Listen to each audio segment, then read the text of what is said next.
Elle m'a dit, écoute Daniel, il faut que tu arrêtes ton boulot de chef de service et ton boulot c'est d'écouter les gens. Bien évidemment que les mots sont importants, bien évidemment que les mots disent quelque chose ou masquent quelque chose. En espérant que ça puisse avoir de l'écho et que des gens inventent quelque chose à partir de ce que j'ai pu raconter.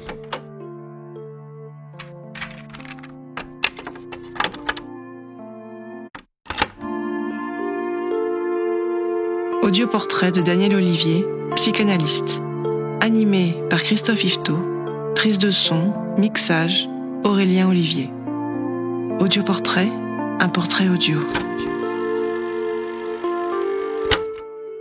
Bonjour Daniel, nous nous retrouvons pour une nouvelle rencontre après avoir cheminé autour de deux premières thématiques. Tout d'abord, on s'est intéressé à ce qui t'avait conduit à devenir analyste, puis on a abordé la question de la thématique de la première séance. Aujourd'hui, je te propose d'échanger avec toi sur ton présent d'analyste, celui forgé par près de 30 années de pratique. Et pour entrer dans le vif du sujet, je voudrais partir d'une expression que tu avais utilisée lorsque nous avions discuté du projet de ces émissions. Tu avais dit ceci: devenir, vouloir être analyste tel que je l'entends. Cette expression telle que je l'entends, qui donne à penser qu'il y aurait plusieurs façons d'être analyste, elle dit quoi de ta pratique de praticien, si j'ose dire, ou pour jouer avec les mots, qu'est-ce que ce tel que tu l'entends doit justement nous donner à entendre de ta pratique? Alors, il me semble que ce que j'ai essayé d'évoquer en parlant de tel que je l'entends, enfin je dirais maintenant comme ça, je pense que je voulais évoquer la question du style.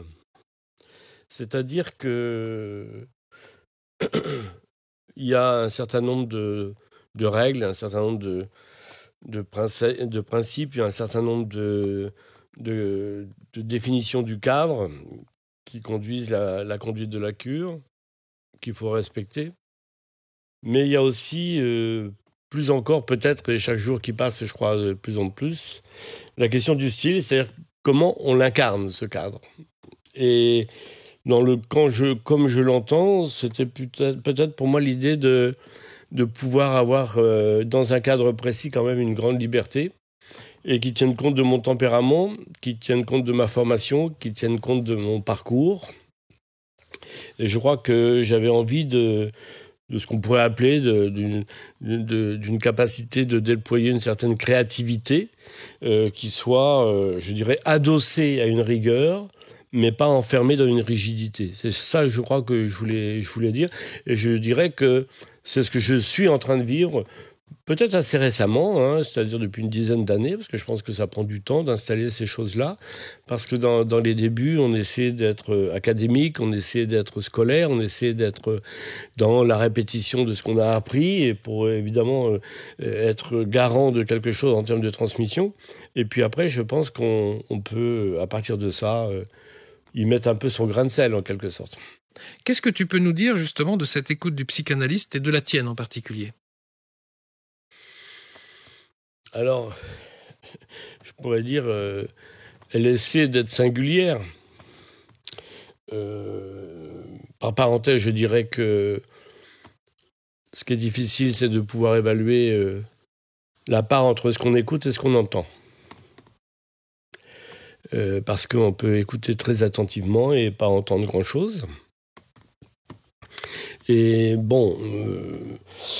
Et puis, je prendrai aussi un autre axe sur lequel on peut revenir, mais si je disais les choses de façon ramassée, je dirais que ce qui spécifie l'écoute de l'analyste, c'est de pouvoir entendre ce qui ne se dit pas encore.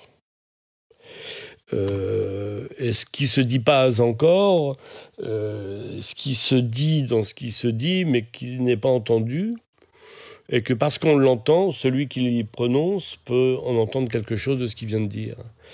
Alors, tout ça se fait de façon évidemment un peu spontanée, improvisée, mais je dirais que ça crée une écoute du dispositif.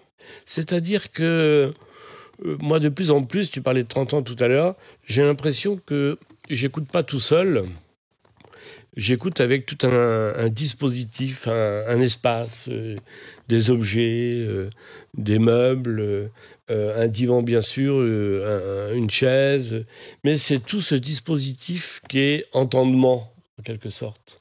Et c'est ce qui peut-être donne l'intuition aux analysants, aux patients, qu'ils sont écoutés globalement, largement, j'ai presque envie de dire massivement, tout à l'écoute en quelque sorte. Tu évoques l'écoute, qui nous renvoie de manière indissociable à la parole, si on considère que l'analyse est définie comme une cure par la parole. Mais plus précisément, c'est cette articulation entre parole et écoute qui me semble à interroger. Alors, dire que l'analyse, c'est la cure par la parole, bon, ça c'est Freud qui nous l'a enseigné. Enfin, d'ailleurs, c'est plutôt une patiente à Freud qui lui a enseigné. Mais je crois que, évidemment, si la parole est importante, on ne peut pas réduire l'écoute d'un analysant ou d'un patient à ce qu'il dit et à sa parole. Ou alors faisons de la parole quelque chose de plus global. Hein. C'est-à-dire que l'entre-deux, l'interdit, c'est-à-dire ce qui se dit entre deux, par exemple le silence, est à entendre et à écouter comme une parole. Donc c'est un ensemble. Bon, mais on pourrait y ajouter quelque chose de l'ordre du corps, de l'ordre de tout ce qui communique dans un sujet et qui est adressé au dispositif, bien sûr à l'analyse, mais au dispositif. Alors il y a ce corps qui rumine, il y a cette parole qui surgit ou pas. Je crois que c'est la pluralité des dispositifs de communication qui sont à entendre, et pas seulement une parole.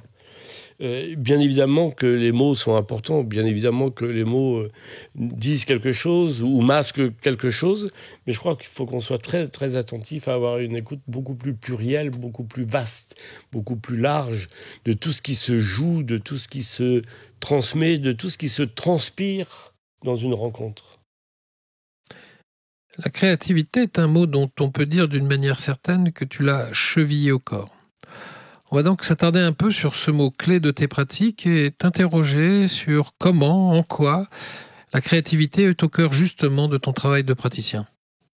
Je crois que la créativité, elle est convoquée ou elle se convoque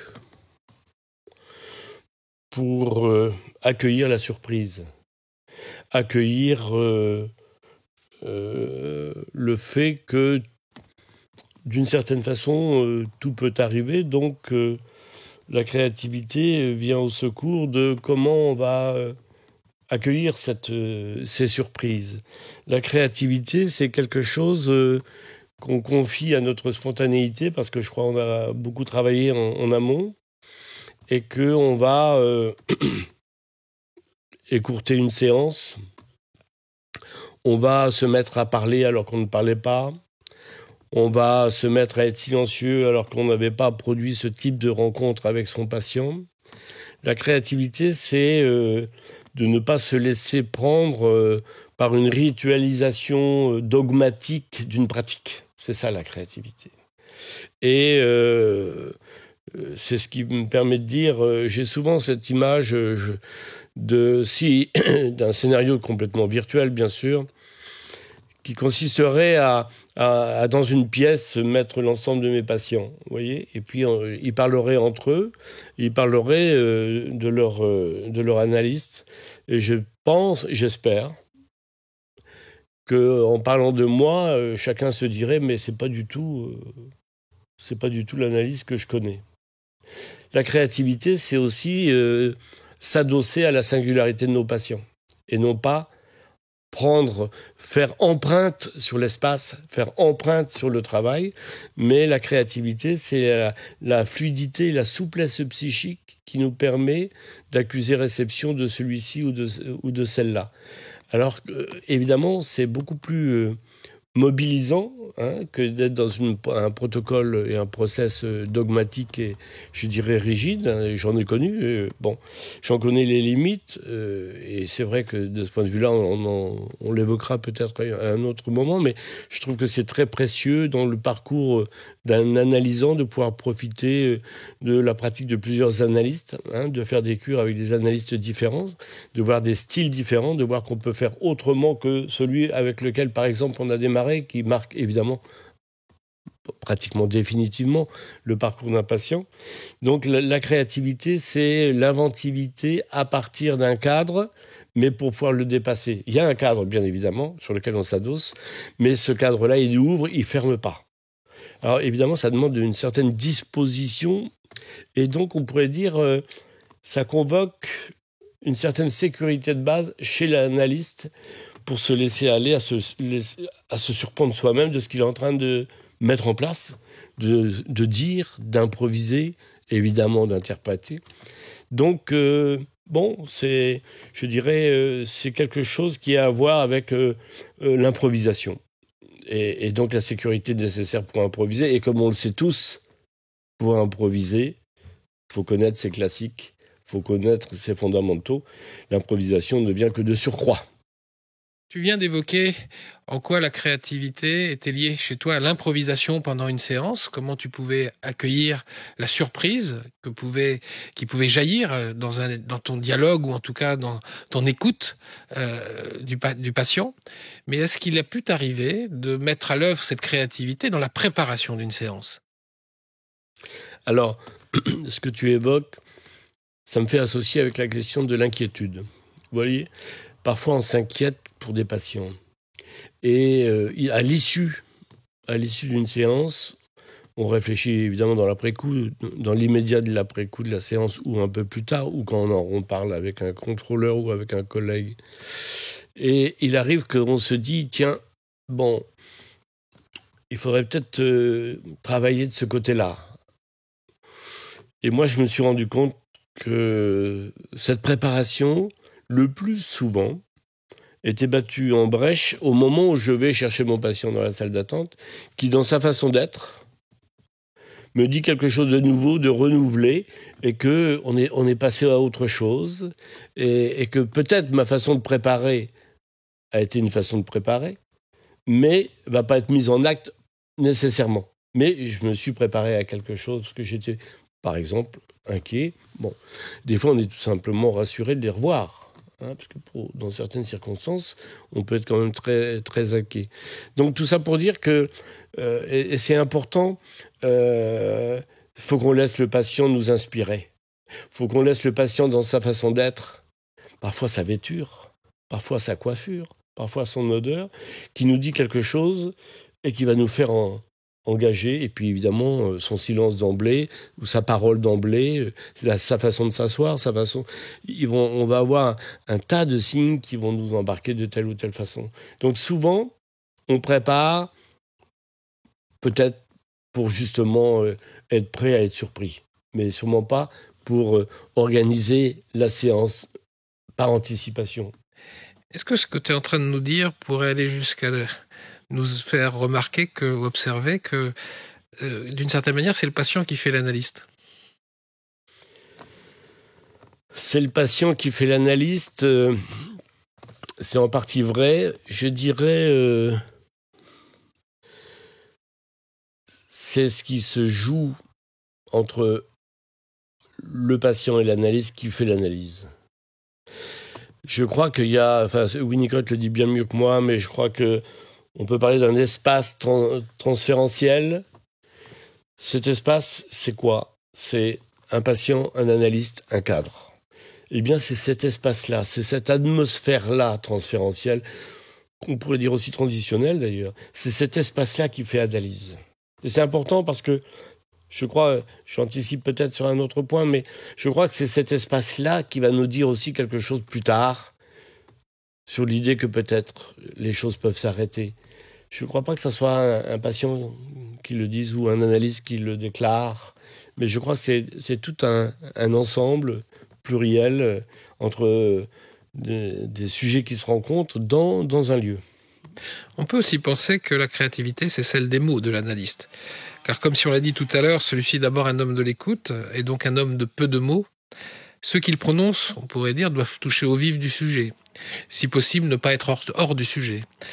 Est-ce que tu saurais dire comment ces mots te viennent ? Est-ce qu'il va les provoquer, les déclencher, dans quel but ? Est-ce que tu pourrais dire quelque chose de ça ?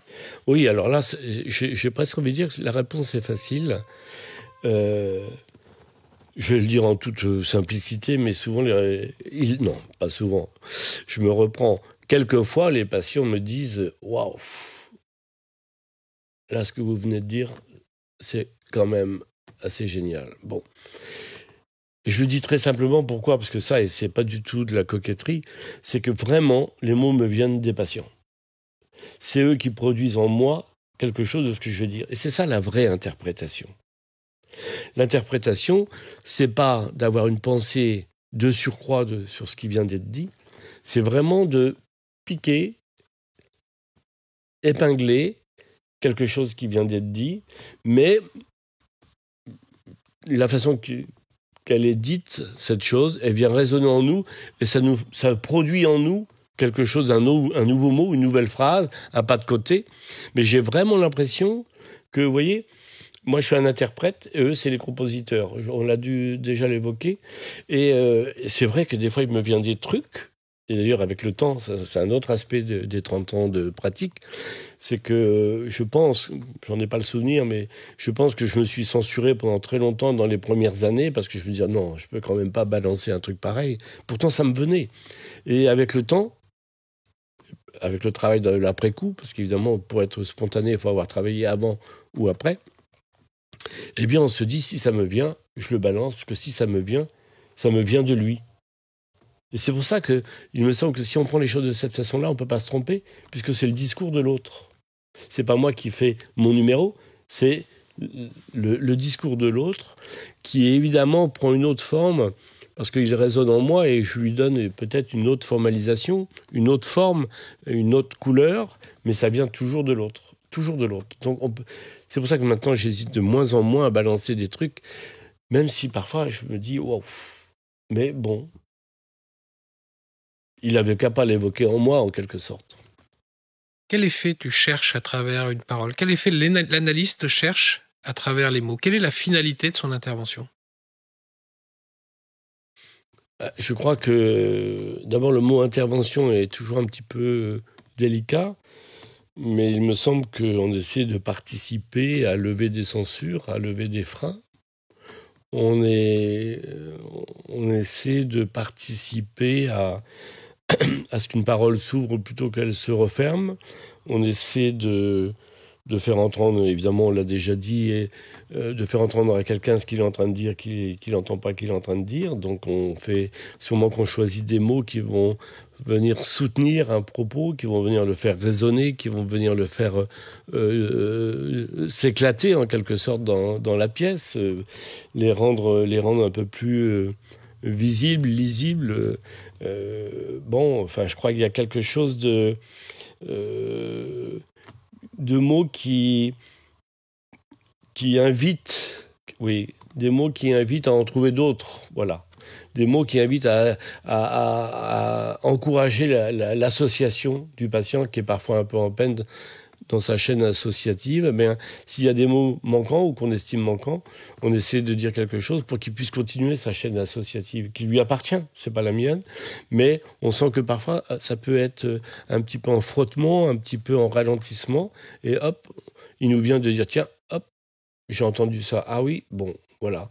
C'est quelque chose de l'ordre de la joute verbale féconde, constructive, qui s'alimente, quoi. C'est un bavardage structurant, en quelque sorte, qui fait que on était parti de là et on arrive tout ailleurs. On doit participer à donner un peu de rythme, à donner un peu de circulation, et qu'il ne s'agit pas d'en dire de trop, mais il ne s'agit pas non plus de laisser l'autre en panne. Oui, tout à l'heure, j'ai dit homme de peu de mots pour l'analyste, mais finalement, est-ce que c'est si vrai que ça ? Est-ce que c'est pas une image d'Épinal ? Est-ce que l'analyste parle finalement peu ? Ou dans ton cas, est-ce que il y a une règle ou il n'y a pas de règle, justement ? Alors, la règle pour moi, c'est de participer à ce qu'une parole se libère, à ce qu'une parole puisse ouvrir des champs jusque-là un peu, je dirais, masqués, un peu voilés. Eh bien, c'est une question importante parce que on s'aperçoit que pour certains patients, il va falloir parler, pour dire les choses rapidement. Et puis pour d'autres, il va falloir se taire. Parce que c'est ça qui va les mettre en situation de se lâcher. Mais on s'apercevra aussi, et là on parlait de créativité tout à l'heure, c'est que pour certains patients, à certains moments de leur cure, on va beaucoup parler, on va parler. Et puis à d'autres moments de leur cure, on va beaucoup moins parler. Mais Lacan le disait, pour chaque analyste invente la psychanalyse. Mais aussi, chaque analysant invente la psychanalyse. Et c'est ça aussi, je dirais, la dimension inconfortable et passionnante du travail, c'est que c'est à inventer sans cesse, d'une séance à l'autre, d'un patient à l'autre. Et quand on a un certain nombre de rendez-vous dans la journée, on s'aperçoit qu'on a été 10 à 12 fois, ou à 15 fois, ça dépend des journées, un analyste un petit peu différent, avec évidemment des analysants tout à fait différents, tout à fait singuliers. Mais je ne suis pas un métronome qui travaille à l'horloge, hein, et qui serait dans une répétition dans ses formes et dans le fond. Non, je crois que c'est quelque chose oui, on peut le dire comme ça, que nous réinventons avec les patients sans cesse, avec les pas de côté, les surprises, les pannes, les agacements, les frustrations, ce sentiment parfois de tourner en rond, ce sentiment parfois d'avoir dit une chose qui fait complètement plouf, et puis on s'aperçoit dans un deuxième temps que c'était peut-être plus fécond qu'on ne pensait, et puis parfois on a dit des choses qu'on a trouvées très intelligentes, et puis on s'aperçoit que c'est ça qui a fait vraiment plouf, et bon. Et donc il y a vraiment quelque chose moi c'est comme ça que je le conçois, hein, vraiment à inventer, mais j'ai presque envie de dire à chaque fois. Et donc, moi, je suis dans cette tonalité-là, c'est-à-dire les séances sont à temps variable. Le nombre de séances par patient, c'est aussi variable. Je crois qu'on a inventé pour chaque patient un protocole qui va le soutenir pour qu'il reprenne la main, parce qu'en quelque sorte, le travail, c'est de ce côté-là, hein. On parlait de créativité, Freud disait la guérison de surcroît, mais surtout retrouver la créativité de son allant devenant grand, aurait dit Dolto, hein, c'est-à-dire de continuer à grandir, continuer à créer, continuer à produire.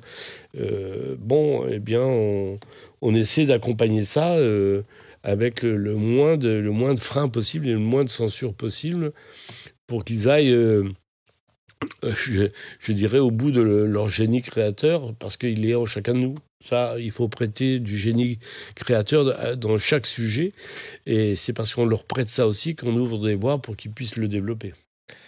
Tu viens de citer Dolto, là, avec l'allant devenant grand. Est-ce au regard de cette créativité, tu penses qu'elle a dit un jour que les enfants étaient les meilleurs psychanalystes ? Oui, je pense qu'elle l'a dit du côté de l'inconscient à ciel ouvert et l'infantile avec sa vivacité de l'enfant et je dirais l'éponge psychique, les antennes ultra perfectionnées de l'enfance, de l'infantile, ce qui fait que ils peuvent pas élaborer nécessairement ce qu'ils ressentent, mais ils ressentent tout, sans filtre. Et de ce point de vue-là, ce sont des écoutants. Et d'ailleurs, moi, je compléterais, peut-être que c'est aussi son sentiment, mais moi, la pratique m'a enseigné qu'on nous emmenait souvent des enfants en consultation, les enfants de 2 à 7, 8 ans, par exemple, et qui avaient déjà, eux, entendu quelque chose du malaise du père ou du malaise de la mère ou du malaise de la conjugalité de ses parents. Et en fin de compte, on s'aperçoit qu'en produisant certains symptômes, ils s'arrangent pour nous emmener leurs parents. Et de ce point de vue-là, ils sont analystes de leurs parents. C'est comme ça que moi, je le comprends. Et en quelque sorte, on peut se dire que celui qui maintient le plus vitalisant possible son infantile reste cet écoutant-là devenu adulte.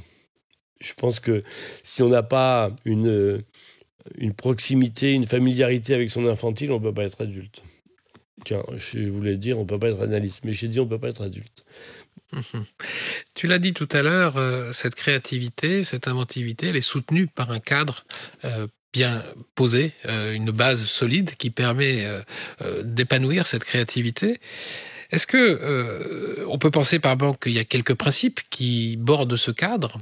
On peut penser, je sais pas, au paiement, à la régularité, voire une fréquence minimale des séances, à la supervision. Est-ce que selon toi tout est visitable ou est-ce qu'il y a quand même certains principes intangibles et ce serait peut-être pas inintéressant que tu nous les poses, ces principes intangibles? Tu veux dire les points de passage obligés? Oui, pour les points construire un structurants. dispositif. Oui. Bon. Je veux dire une chose évidente, mais je pense que le premier point de condition de possibilité, c'est que l'analyste ait bien pris la précaution d'avoir fait un travail lui-même de psychanalyse particulièrement touffu, particulièrement intense, particulièrement profond. Alors bien sûr, on dit ça, on dit rien, mais on le dit quand même. Hein, c'est-à-dire que, vous savez, il y a la théorie, mais moi je crois que les analystes, enfin je vais parler pour moi, mais on s'appuie sur notre cure, pour beaucoup, parce que tout ce qui est de l'ordre de l'intuition dont on a parlé tout à l'heure, de l'ordre de l'improvisation et de l'ordre de la créativité, ça c'est pas lié à la théorie. Ça c'est lié à l'être que nous sommes de chair, de sang et de psychisme. Et donc, eh bien cet appui-là, il est construit sur notre cure, notre propre cure. Bon, ça c'est la première chose. Bon, et la seconde, c'est évidemment c'est nécessaire, mais ça suffit pas, et qu'il y a un certain nombre de formation et un certain nombre d'apports pour avoir compris un peu le dispositif de la cure. Donc évidemment, dans ce dispositif, on les connaît, mais on peut les rappeler rapidement. Hein. C'est-à-dire qu'il y a évidemment la question de la fréquence et du rythme des séances. Je pense que c'est très important, l'intensité, parce que on le sait, la vie psychique est comme un étau, en quelque sorte, qui peut se refermer. Et je pense que c'est très important, l'intensité et la fréquence, pour faire en sorte que quand on arrive un petit peu à ouvrir les choses, elles ne se referment pas. Donc ça, pour moi, c'est une règle intangible.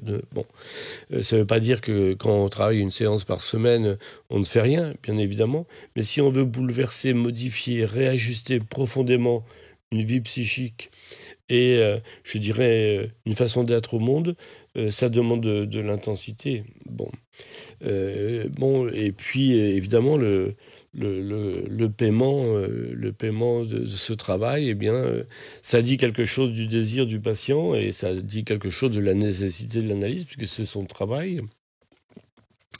Et c'est quand même très important de se dire que, vous savez, moi j'ai une amitié, je dirais, un peu spontanée ou une affection un peu spontanée pour l'ensemble de mes patients parce que je trouve que c'est assez courageux de dire en quelque sorte ce qui m'arrive. Je peux avoir été victime de quelque chose, mais si je veux pas en devenir du côté de la victimisation, je prends ma part. Et pour moi, quelqu'un qui vient consulter, c'est qu'il accepte l'idée de prendre sa part et que ça lui coûte, que ça vient même grever quelque chose de sa vie familiale parfois, parce que c'est un enjeu, un investissement très important. Et donc c'est aussi ce qui lui permet de se libérer évidemment de la dette dans laquelle il serait sinon si jamais il n'y avait pas ce paiement, et qui rend compte du temps que quelqu'un a mis à sa disposition pour travailler. Bon, alors je vous fais grâce de l'anonymat et la confidentialité radicale, hein, dans lequel un analyste est, parce que si jamais j'avais un collègue qui disait la tête sur le billot, hein, rien ne sort de notre cabinet, c'est cette garantie fondamentale radicale qui fait qui participe à ce qu'un patient puisse se lâcher, y compris sur ce qu'il y a de plus horrible en lui, comme on sait chacun de nous. Hein. C'est parce que ils ont l'assurance que c'est ici maintenant que ça se joue, ici maintenant, sans stigmatisation, sans jugement, bien évidemment. Vous savez, dans l'inconscient, il n'y a pas de plus, il n'y a pas de moins. Voilà, il y a quelque chose comme ça qui se dépose ou qui nous échappe plus souvent. Et qu'on essaye d'aller gratter pour mieux être au clair sur nos freins, sur nos impasses, sur nos répétitions surtout. Parce qu'en fin de compte, l'analyse, c'est quelque chose qui a à voir avec faire échouer les compulsions de répétition. Et pourquoi on vient consulter le plus souvent, c'est parce qu'on est en échec répété sur une situation et qu'on se dit qu'à un moment, il va falloir qu'on prenne les choses autrement. Eh bien, c'est tout ça qu'on organise dans le travail et on essaie de faire en sorte que les choses soient de façon suffisamment intensive, suffisamment profonde pour qu'on puisse, je dirais, débloquer des situations qui sont souvent très, très, très anciennes. Et le plus souvent anciennes, je l'ai déjà dit, mais je vais le répéter avec plaisir, je crois qu'on est tous des psychanalystes de l'enfance. Hein. Les gens viennent nous parler de leur actualité le plus souvent parce que c'est ce qui fait douleur, souffrance et symptômes. Mais cette actualité, elle n'est jamais, jamais contemporaine des causalités pour lesquelles les gens souffrent. Donc c'est tout un chemin à faire à l'envers, c'est tout un chemin à rebrousser. Et comme disait Winnicott, on l'a déjà évoqué, chaque patient doit reprendre son éducation qui a été en panne à un moment ou à un autre. Et ça, on l'accompagne là-dedans, mais c'est lui qui organise le dispositif d'élevage. Mais c'est lui qui fait le boulot. Est-ce que tu as l'impression qu'il y a pu y avoir des moments clés, des épisodes clés qui t'ont amené à orienter quelque chose de façon différente, qui ont infléchi ta pratique? Est-ce que y a des choses comme ça qui te viennent sur voilà, à tel moment il y a des choses qui me sont apparues, ou au contraire c'est une évolution tout à fait progressive qui n'a rien de particulièrement, pas d'épisode particulièrement marquant, mais simplement qui s'est imposé à toi? Alors oui, tu as raison d'évoquer l'idée que les choses peuvent ne pas être linéaires. Moi, je pense que ma pratique d'analyste a été renouvelée quand j'ai été amené à faire une deuxième tranche d'analyse, une troisième tranche d'analyse avec un nouvel analyste. Et donc là, j'ai rencontré ce que j'ai essayé de dire tout à l'heure, un autre style. Et moi qui étais donc dans le respect de ce que j'avais cru comprendre, de ce qu'était la position de l'analyste à travers mon analyste, on ne peut pas faire tellement autrement. On ne peut pas se fier quand même à ce qui se dit à la table de conférence. Et là, ça a été une ouverture très importante pour moi parce que je me suis dit qu'on pouvait faire autrement, donc je pouvais me risquer à ce qu'on disait tout à l'heure, à une autre façon d'être analyste, à trouver mon style. Et je pense que cette troisième tranche d'analyse, qui a correspondu aussi avec une autre tranche de contrôle, m'a ouvert beaucoup, beaucoup de portes sur l'inventivité, la créativité, et je dirais me laisser plus mener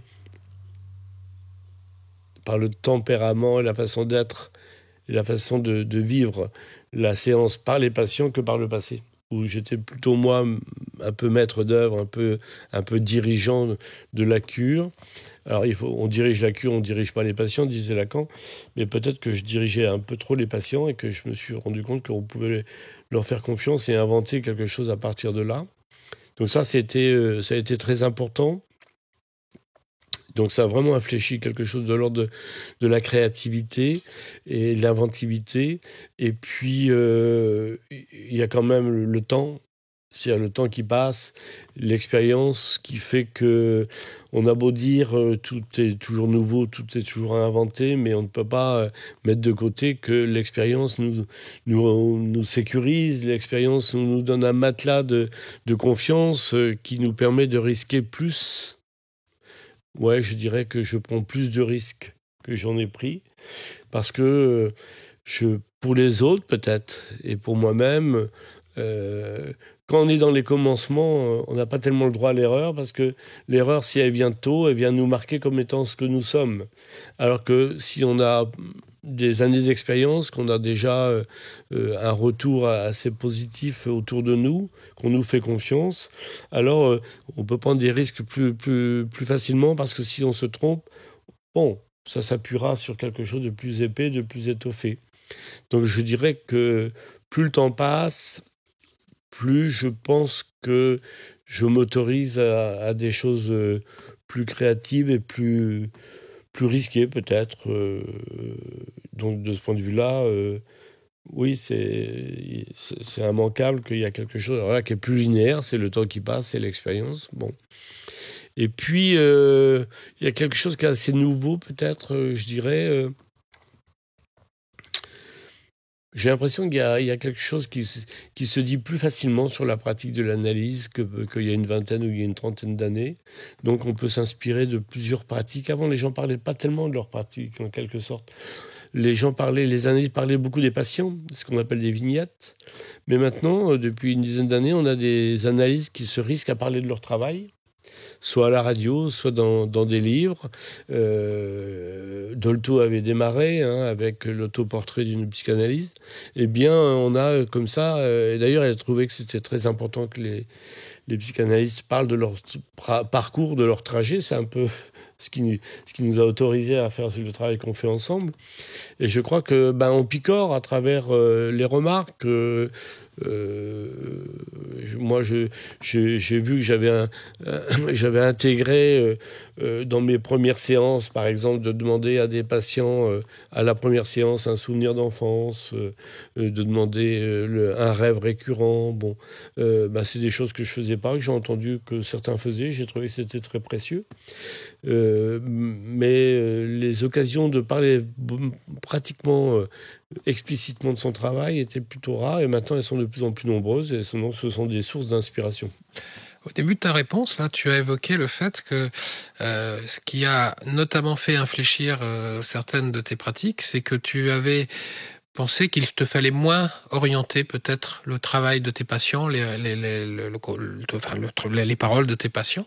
Est-ce que ce serait une façon de dire que tu as, à un moment donné, accepté de ne pas savoir? Oui, je répondrai à ta question en donnant ce que m'enseignent les jeunes qui viennent en contrôle, notamment les jeunes psychologues. Je leur dis souvent arrêtez de travailler. C'est-à-dire, ils me racontent leurs séances, avec leurs patients, et je vois qu'ils travaillent, quoi. Ils travaillent, ils parlent, ils font plein d'hypothèses, ils poussent dans ce sens-là, dans ce sens-là. Et je leur dis, mais arrêtez de travailler. Bon, faites en sorte que le patient travaille. Et je crois que c'est plutôt vers ça que je me dirige. Ça veut dire être, on l'a souvent évoqué déjà, mais être extraordinairement présent, moins qu'intervenant. Et ça, je crois que c'est vraiment un axe qu'on pourra déplier dans d'autres disciplines comme l'accueil par enfant, par exemple. Mais la question, c'est vraiment que nous soyons identifiés comme des points d'appui, des points d'ancrage qui permettent à un sujet de se risquer lui-même à aller vers quelque chose qui peut peut-être l'impressionner, hostile, difficile, mais il sait qu'il n'est pas seul dans cette affaire. Alors ça demande à être présent et, comme on l'a dit aussi des fois, de ne pas avoir peur de ce qui peut arriver, de ce qui peut se dire, de l'abéance qui peut se produire par rapport à une souffrance, par rapport à un drame, enfin des choses comme ça. Bon. Au cœur du travail analytique, au cœur de la cure, il y a la question du transfert. Même si depuis le début de nos entretiens, on s'est bien gardé d'aller vers des exposés théoriques, il me semble qu'on peut difficilement faire l'impasse sur ce concept clé. Est-ce que tu pourrais nous l'expliquer un peu simplement? C'est quoi le transfert finalement? Alors, simplement, je dirais les choses comme ça. C'est au cœur du dispositif. C'est la condition de possibilité que le travail puisse se déplier. Le transfert, je vais le dire à ma sauce le plus simplement possible, comme tu le dis, c'est de prêter à l'autre la capacité de faire quelque chose de ce qu'on va lui dire. Le transfert, c'est de sentir quelque chose d'un accueil radical. D'un accueil radical au sens, évidemment, il n'y aura pas de censure, il n'y aura pas de jugement, il n'y aura pas de choses de ce point de vue-là. Le transfert, c'est pouvoir aimer l'autre sans risque, sans le risque de l'amour. C'est pouvoir... sans le risque de l'amour ou du désir ? Alors, sans le risque de l'amour, au sens où il y aurait une sorte de paradigme relationnel, c'est-à-dire il y a quelque chose qu'on fait porter à l'autre de son propre émoi, en sachant que on n'aura pas à en rendre compte parce qu'il n'y aura pas de retour de ça. C'est dans ce sens-là que je dis bon. Et on prête à l'autre aussi une chasteté radicale, c'est-à-dire qu'évidemment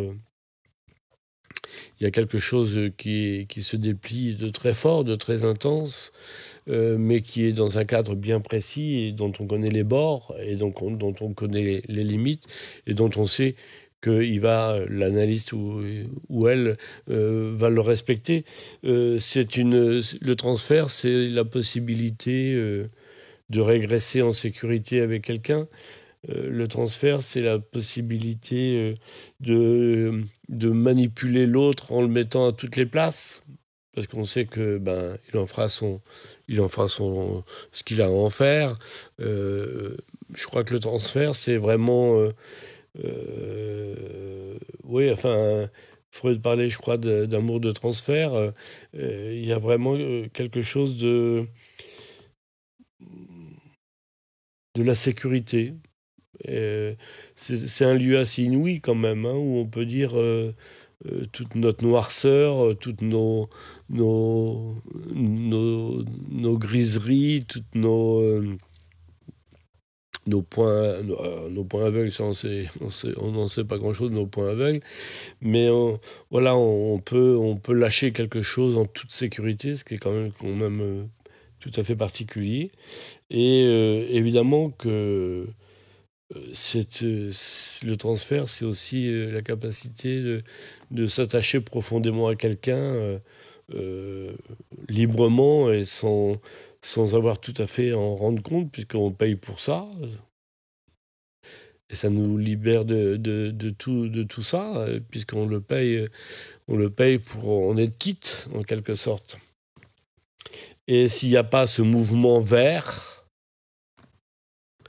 s'il n'y a pas cette rencontre de corps à corps à distance, c'est-à-dire de se sentir en proximité, s'il n'y a pas ce sentiment de peut-être voire d'admiration, de respect profond pour une figure pour nous tutélaire, alors on ne va pas délivrer grand-chose, on va bricoler, même si on résiste toujours, parce que la résistance va avec le travail. Mais pour moi, le transfert, ça a à voir avec tout ça, pour le dire vraiment très, très simplement. Vous pensez que derrière ce mot transfert, enfin, c'est un peu aussi ce que tu viens de nous dire, et ça suppose une formidable disponibilité à l'autre, une formidable présence à l'autre, pour accueillir ce que l'autre a besoin de déposer. On peut penser aussi que l'analyste, il n'en reste pas trop lesté, parce qu'il continue sa propre vie. Pour autant, on peut quand même se demander que même s'il n'en demeure pas excessivement lesté, on peut aussi penser qu'une cure laisse des traces aussi chez l'analyste. Tu peux nous dire quelque chose de ça Alors, c'est une question sensible. Mais oui, qu'elle laisse des traces, évidemment. Parce qu'il y a le transfert, on parle de l'amour de transfert, mais on pourrait parler de l'amour de contre-transfert. Bon. Évidemment que ce sont c'est une aventure très singulière quand même, hein, c'est-à-dire pour certains assez nombreux, c'est pas tous les patients, mais pour certains et assez nombreux, on va se voir plusieurs fois par semaine pendant des années. Hein. On va accompagner des jeunes gens devenir adultes, des enfants devenir adolescents, devenir adultes, devenir pères, devenir grands-pères. Bon, voilà. je me souviens d'une patiente qui me disait bah, vous avez élevé mes enfants avec moi, hein. Bon, donc évidemment que ça laisse des traces, et ça laisse beaucoup d'ondes très positives, d'énergie très positive. Je veux dire, il y a pas, il y a évacué quelque chose qui pourrait nous encombrer par sa densité pour pouvoir continuer toujours à être ouvert et disponible. Donc évidemment, c'est à ça que servent les contrôles et à ça que sert l'écriture. Hein, je crois que la production écrite des analystes, c'est aussi une forme de contrôle et une forme de relâchement, une forme de déposition pour rester donc disponible. Mais on est évidemment complètement riche, évidemment, de ce que les patients nous ont donné, offert, ont transmis, partagé. Winnicott disait dans une de ses dédicaces d'introduction à ses livres, ce que je sais, c'est les patients qui me l'ont appris. Bon, voilà, je veux dire, il y a la théorie, il y a Freud, Lacan, Dolto et tous les autres qui nous aident à structurer et élaborer notre travail et qui l'accompagnent, mais véritablement, ceux qui nous apprennent la chose, ce sont les patients. Et bon, je crois que c'est d'ailleurs même, d'une certaine façon, des rencontres définitives. Et bien sûr, ça laisse... je ne sais même pas si je dirais des traces, ça laisse plein de choses magnifiques en nous, qui nous aident aussi, nous, à continuer de grandir, qui nous étoffent, qui nous nourrissent. C'est pour ça, d'ailleurs, je l'avais déjà évoqué, c'est une des raisons, me semble-t-il, pourquoi on est parfois moins fatigué le soir que le matin, parce qu'on a été enrichi... on a été enrichi de tout ce qu'on a déposé en nous. Et puis, c'est quand même impressionnant au sens littéral du terme que des gens comme ça se risquent à déposer tout ça dans cet espace où on est quand même partie prenante, évidemment, de cet espace. Quelle confiance quand même, quel engagement de leur part. Vous savez, on a l'impression de participer à une aventure à deux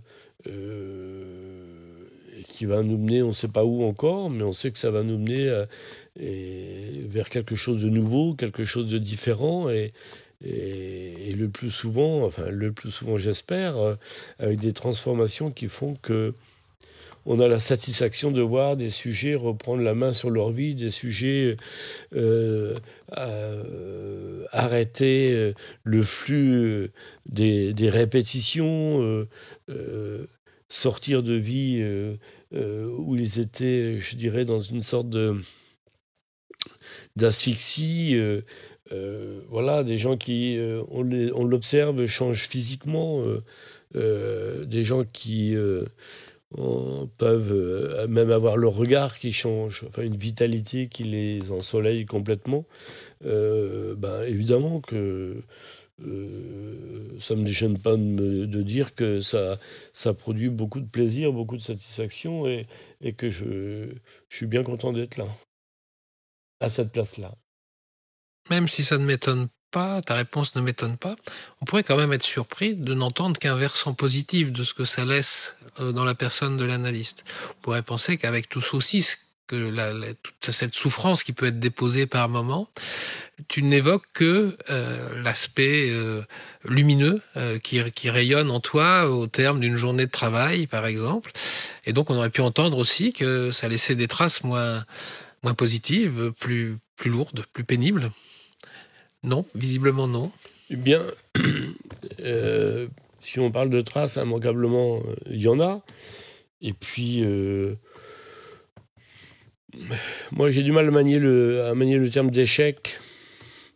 Mais bien évident qu'il y a des patients où ça s'arrête, où on sent que on n'est pas allé au bout de quelque chose, où on sent que, même si on sait très bien que de toute façon, les choses sont toujours à reprendre, hein, et on voit bien avec le temps que, par exemple, il y a certains refoulements qui ne peuvent se lever qu'à la deuxième ou troisième cure. Il faut être humble, hein, sur ces questions-là.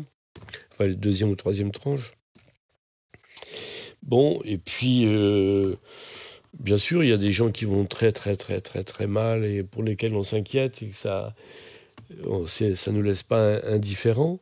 Mais je ne mets pas ça du côté négatif. Hein, je mets ça du côté de la vie, que la vie, c'est risqué.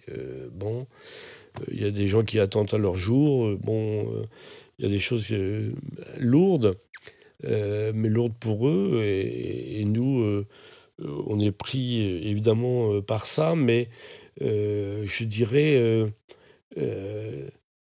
on est pris par une présence à ce qui arrive comme étant une partie du travail, quoi. Et j'en fais pas du tout un point négatif, j'en fais une des particularités de ce travail, quoi. Mais c'est pas ça qui... Moi, j'ai le sentiment que on peut pas prendre la chose autrement que je la prends. Parce que sinon, on durerait pas longtemps, en quelque sorte. Alors peut-être c'est de la naïveté de ma part. Quand tu sors de ton cabinet, est-ce que tu cesses d'être analyste ou est-ce que on pourrait dire que tu es analyste 24 heures sur 24 ? Alors c'est une question qui est posée assez souvent sous des formes très différentes. Je dirais que quand on fait une journée de consultation, on commence à 9h, qu'on finit à 20h, alors, on a vu 15, 16, 17, 18 patients. Bon, étonnamment, on n'est pas tellement alourdi. Et d'ailleurs, je le dis à des jeunes qui démarrent, ça m'était plus délicat mes journées il y a longtemps à 5-6 patients, où on a 3 quarts d'heure, 1 heure entre chaque patient.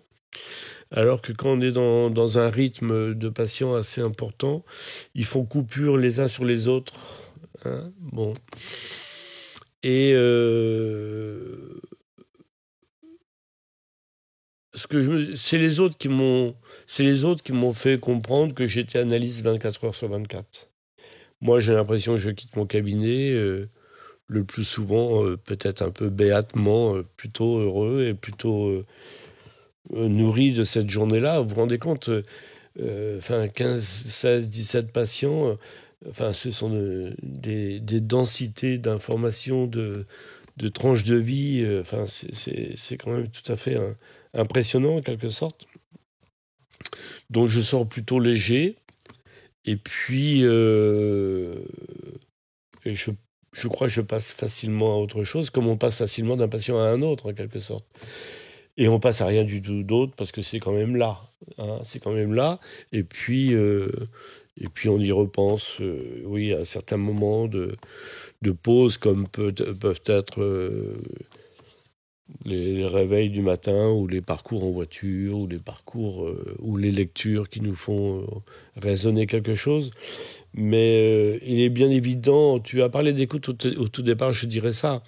C'est-à-dire, on écoute quand même tout à fait différemment tout le temps. Parce que c'est quelque chose qui est mis tellement en exergue en nous-mêmes, tellement en vigilance, que c'est toujours là quand même, pas loin, ce qui fait d'ailleurs que dans certaines circonstances, on écoute des choses que personne n'a entendues. Hein, ce qui fait qu'il y a quelquefois des malentendus. Mais je crois que oui, on ne peut pas se départir de ça. Et bon, je pense même que quand on arrête de travailler, pour autant qu'on arrête, mais certains arrêtent, je pense qu'ils restent certainement dans cet état d'esprit, même si ça doit se refermer progressivement pour les raisons qu'on a évoquées tout à l'heure, puisque si c'est pas relancé sans arrêt, ça se referme. Mais je me sens pas du tout alourdi, je me sens plus enrichi par tout ça qu'alourdi. Alors ça m'amène à une dernière question. Est-ce que c'est d'abord un métier ? Et est-ce que ce si ce n'est pas un métier, je ne sais pas quel mot tu pourrais employer. Est-ce qu'il y a une possible fin à tout ça? Est-ce que la retraite, ça peut vouloir dire quelque chose, ou est-ce qu'au contraire, c'est, on va dire, je ne sais pas quel terme tu emploieras, une profession de foi qui est condamnée à une impossible fin de quelque part? Alors, c'est une activité. C'est une activité, je l'ai dit tout à l'heure, je me répète, mais qui est une façon d'être au monde. Et je vois pas les raisons objectives et subjectives qui m'amèneraient à arrêter, à part la santé, bien évidemment. Mais oui, je crois que c'est une sorte de... Je pourrais dire la même chose que du militantisme, vous voyez, du militantisme politique ou du militantisme humaniste, comme j'aime bien le dire. C'est-à-dire que c'est un investissement et un engagement dans une façon d'être à la vie, au monde, quoi, en quelque sorte. Et donc, j'adore faire plein de choses, comme vous le savez. Hein, je peux en dire un mot. Hein, j'adore le sport, j'adore la lecture, le cinéma, enfin vraiment... la voile, enfin, j'ai plein de loisirs qui me satisfont beaucoup. Donc, c'est pas la question de ne pas avoir à s'occuper, mais arrêter cette activité, je sais pas, hein, moi, j'ai aucun talent de musicien, mais c'est comme demander à un musicien de dire, voilà, il est violoniste et on va lui dire de prendre sa retraite, quoi. Il va arrêter de jouer du violon. Enfin, pour moi, ça n'aurait pas plus de sens, quoi. Bon. Il faut pouvoir être physiquement et psychiquement en état de le faire. Et en plus, on a parlé de 30 ans tout à l'heure, mais j'ai envie de dire, enfin, vous l'avez sûrement pressenti, mais c'est maintenant qu'on est peut-être à notre meilleur, en quelque sorte, hein, puisqu'on est dégagé d'un certain nombre de nécessaires reconnaissances, dégagé d'un certain nombre de matérialité à assurer. Et là, on a juste, je veux dire, la gelée royale du travail, quoi, en quelque sorte, et la possibilité de le poursuivre, de l'améliorer sans cesse, sans pression particulière.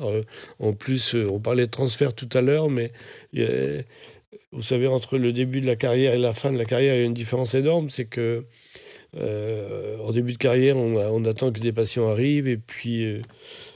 en fin de carrière, les patients nous sollicitent et donc on est déjà dans un a priori transférentiel très, très précieux. Donc je me trompe peut-être, mais j'ai l'impression que ça m'a jamais autant pris d'énergie et inversement proportionnel. Je pense que j'ai jamais été aussi pertinent, il me semble, dans mon travail que maintenant. Donc il n'y a pas de raison que ça s'arrête bientôt. Ce sera pourtant le mot de la fin pour aujourd'hui. Et la prochaine fois, on abordera les lieux d'accueil parents-enfants, qui eux aussi, à leur façon, ont à voir avec la psychanalyse.